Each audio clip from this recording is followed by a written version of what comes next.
I'm so aligned with everything you said. I'm so happy you said all those things. The mentoring is something that I was really late to the party myself, but I think it's so important to have someone to bounce it off of. Have you been able to find people since you've been in New York to be mentors for you? Absolutely. And I think that a lot of times, women like to ask, people very formally, but a mentor is really just anybody who that you can trust, ask for advice. Like, you can find mentors, they could be any gender, any age. It doesn't necessarily matter. For me, there's so many people that I could turn to for advice, or, if I'm looking for a new opportunity, reaching out to them. I'm lucky to say that I have more mentors than I can count in a lot of ways. It's good to have really close connections, or maybe you meet with them regularly, but also, casual relationships as well. I think that you can find a mentor in lots of different places, and that's certainly been the case for me. I have a mentor who actually coined it this way, which I love, and you're kind of saying the same thing. Mentoring is in the moment. So like you said, it doesn't have to look a certain way. It's just about helping each other and, getting guidance. So it doesn't have to be formal. Yeah, love that. As long as you're thinking about that, you're thinking outside of yourself. So awesome. But I want to go back for a second because I need to know about the screenplay because I didn't know about it. Oh, yeah. And I love that you have this outlet, this creative outlet. And tell us about the screenplay. Are you allowed to divulge anything about it?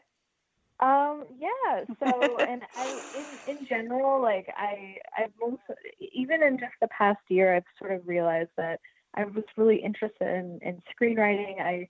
I watch a lot of Netflix, so it's no surprise that I just wanted to actually take that that creative energy and start putting something together. I was inspired to start my screenplay because of how I met my husband. I actually met him in the men's bathroom line, which was in by accident, by the way, at a Fish concert at Madison Square Garden. And it was just this incredible love story to the point where I'm just like, wow, I really need to write about this. So it's something I'm still working on, and I'm still learning every day on how to improve things. And there's a couple of other screenwriting activities that I engage in to kind of hone the skill and get better at it. I'm by no means an expert. I'm still very much a neophyte and new to it, but I know that it's something that I want to continue doing and continue growing as a writer, because it's so fun to just sit down and write, and just for the enjoyment of writing. But you know what? You know what's good? What's cool about that? I actually love that you are still finding new things and exploring new things. And growing, like consciously saying, okay, you know what? I like this. I'm going to take it to the next level. And you never know what that could bring, like inspiration, how that could come into your work, right? Or help you relate to customers, clients. So it's like, yeah, especially in New York, there's so much opportunity. It's like, where do you start first, right? Oh, yeah. There's so much to do. It's like, the senses are stimulated.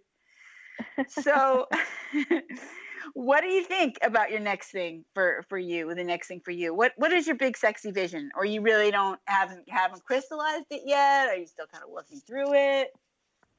Yeah, I would say I'm still working through it. I've been working with a lot of startups lately. I think I'm kind of trying to find more opportunities with more established brands, but at the same time, I'm sort of open to what the universe has to offer.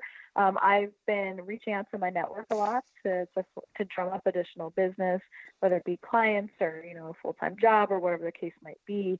And I think sometimes that sometimes you just kind of see where the universe leads you. That's something that's happened to me a lot in my career, that, one thing happens and it takes you to one place, and that leads to another place and leads to another place. And for me, as long as I am doing something that gets me excited, gets me out of bed in the morning, just so excited to start my day, I'm kind of open to where things go next. I'm putting feelers out there and reaching out to a lot of people. So, I think 2020 is going to be an awesome year of transformation for me. Well, it's all about perspective. It's 2020 and 2020. So, yeah. And I think being open to the universe is definitely the way to go. If you believe in a higher power and you're okay enough to let go and kind of follow that, it leads to amazing things. I've heard so many stories, so I know, I'm confident it's going to be amazing for you. Thank you. You're welcome. Now, I asked this of all my guests, especially the ones that have so much amazing experience like yourself. What is the one piece of advice for our girls on the rise that you would give? So I was thinking about this a bit, and I think that you really have to be your own champion sometimes, which means you need to record your accomplishments as they happen in your job. Like, keep a running list, just so you always know the value that you're adding in every organization. If you have that list, you can refer to that for interviews, and it makes resume building much easier. It's something I would really wish I would have done earlier in my career, but no one else is going to do that for you. You have to, if you keep a list of the things that you're doing, even if you have those moments of self-doubt, you can refer to that list and say, you know what, I've achieved so much at XYZ companies, and just, you get really excited to see all of your accomplishments in one place. I know I certainly do once I started kind of keeping better track of the things that I've done. So just, don't sell yourself short, but make sure that you are keeping track of everything, because if you do, it's just going to be so much better in the long run, and both mentally as well as for all the practical reasons that are listed as well. Yeah, and plus you can go back to that when you're feeling down and be like, oh yeah, I'm a badass. Look at this. Exactly. I did this. Right? That's perfect. Yeah. Put it in red lipstick on your mirror. I mean, that's what we have to tell ourselves. Sometimes we have to give ourselves pep talks. Oh yeah, definitely. For sure.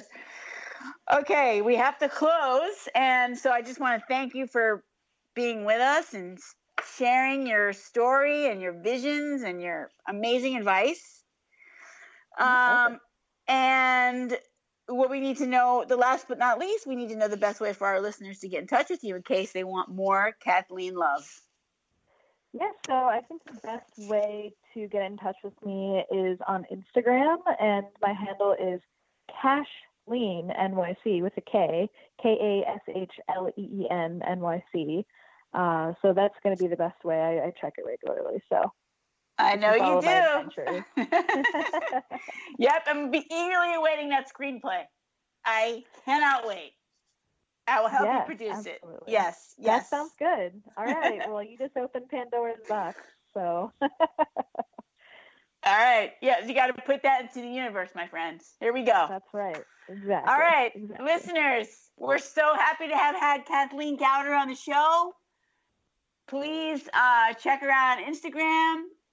And again, wait for her screenplay to come out, because trust me, it will. And get out there. Do what she said. Write down all those amazing things that you do. Keep track. Be your own hero. And check out supergirls.com for the group coaching program coming in February. And get out there and slay those dragons. XOXO.